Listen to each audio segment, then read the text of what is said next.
Jeffrey Epstein's victims speaking out tonight, one of them accusing the DOJ of protecting quote-unquote wealthy men, and another one demanding all of the Epstein files be released. Paula Reed is out front. And Paula, what more are these victims saying tonight that are now choosing to speak out? Yeah, Erin, remarkable statements tonight from two of Epstein's victims. They are weighing in on the Justice Department's request to release grand jury transcripts. Now, notably, neither of these victims opposes releasing this material, but what they're asking for is to make sure that victims are protected. They write, quote, "Why not be completely transparent? Show us all the files with only the necessary redactions. Be done with it and allow us/me to heal." Now, they're also criticizing the government for what they say is a lack of respect shown to victims, writing, quote, "I feel like the DOJ's and FBI's priority is protecting the third party, the wealthy men, by focusing on scrubbing their names off of files of which the victims know who they are."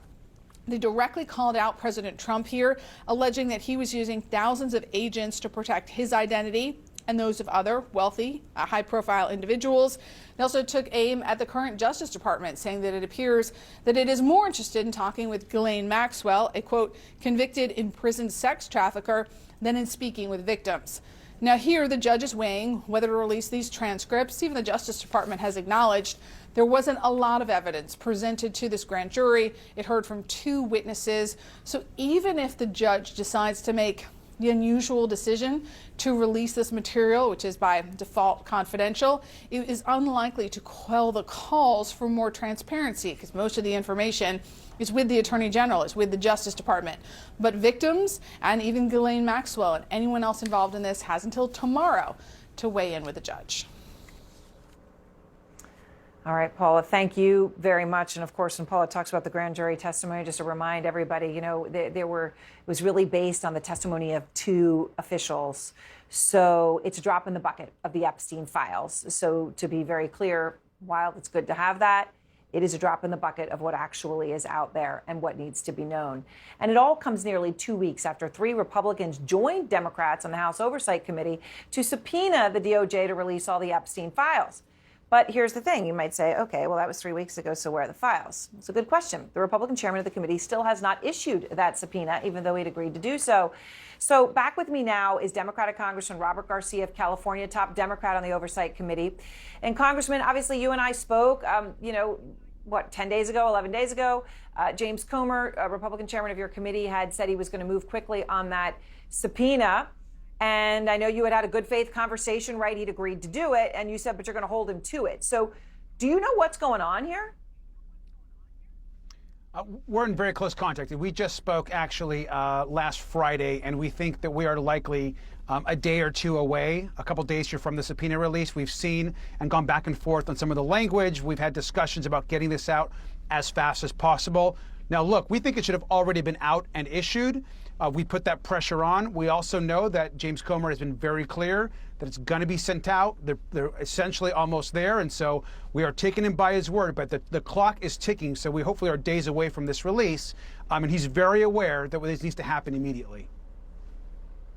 All right. So when you talk about the wording and the wordsmithing going on, is the final wording such that you understand it, that it's going to be in the subpoena, that you say that Chairman Comer has told you within, I guess, the last business day, Friday, right, is going to go out in the next couple of days? Is it for everything? It's the full files, documents, videos, but a couple pieces are really important.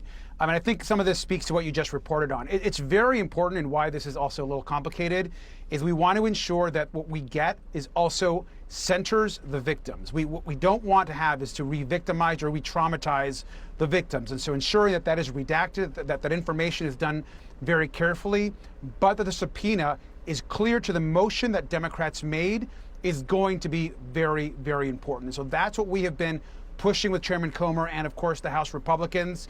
Their protection and centering justice for the victims is really important in this part of the process. Mm-hmm. So how do you deal with the victimizers?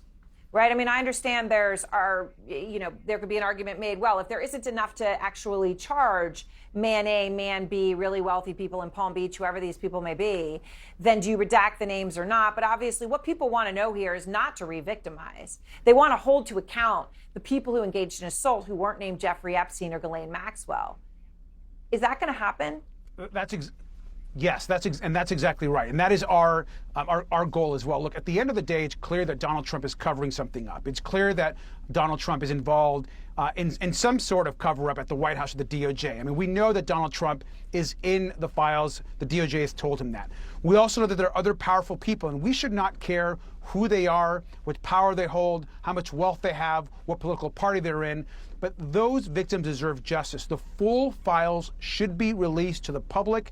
And of course, we should protect the victims along the way. But at this point, this is something the president campaigned on. Yeah. We now have a bipartisan vote of the Oversight Committee to get the files released. And so it's important that James Comer signs that subpoena immediately and we get the files in front of the Congress.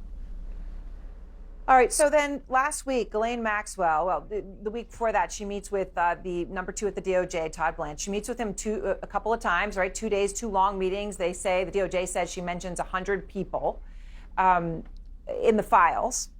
But yet, suddenly, then she gets moved to a new prison in Texas, much less security, not something where you would put a convicted child sex offender serving 20 years in prison. Never. No precedent for any such thing. And on the country where, Congress people have gone home. There's a town hall going on right now with Republican Congressman Mike Flood. He's from Nebraska. And he just got questioned about the Epstein case. So this is ongoing right now. I just want to play an exchange that just happened. Why are you covering up the Epstein files? Let's be very clear. At the next pro forma session of the Congress, you'll find my name as a sponsor on a resolution from the House Rules Committee to release the Epstein files to protect the victims and not re-victimize them again. I support Jamie Comer, who is the House's Oversight Committee Chairman, subpoenaing Ms. Maxwell later this month to come testify in Washington. I am for the release of those records. Gretchen, it's the way he said it at the end. I am for the right, period, after every single word. He wants to be heard loud and clear here. And getting the question the way he got it at this town hall. How serious of an issue is this for Republicans right now who are back in their districts facing voter questions? It's a huge issue. And a poll just came out today that only 13% of those polled actually think the government is doing a good job in not covering up something here. 67% are upset with the way it's happening, including 60% of those are Republicans. 56% of MAGA is upset with that. And only 1 in 5 are not paying attention to this story, which means that 80% of the American public right now wants more answers. So this is a huge story, not just for Republicans, but of course, you've just heard from a Democrat earlier in the show here.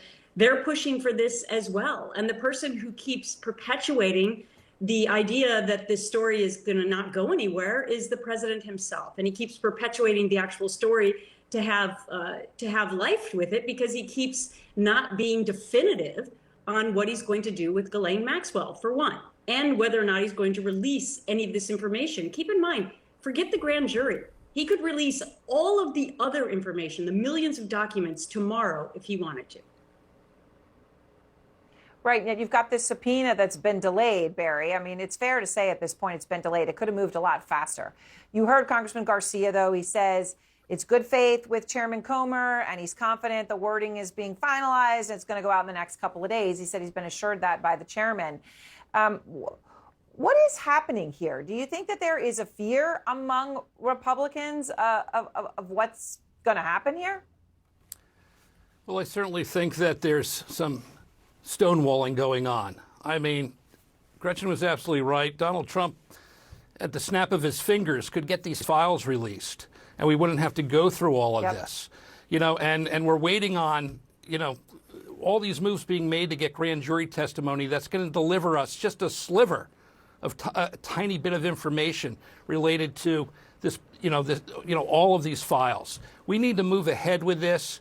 There are so many questions now, and to me, it appears that there's a cover-up going on with Maxwell in terms of the leniency that she's getting, in terms of the move that was done to Bryan, Texas.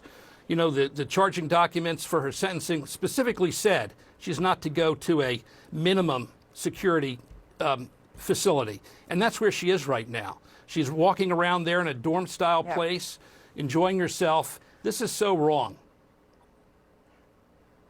Gretchen, we live in a world where there's just such a rush to conspiracies and cover up. And yet, in this case, as I said to Congressman Garcia, sometimes when something smells, it smells for a reason.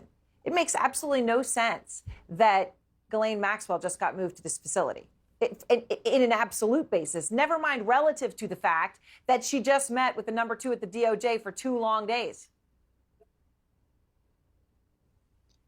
Yeah, that's very concerning to me as well, because I think when Congress is in recess right now, maybe we're waiting for another shoe to drop with regard to what President Trump might do with this.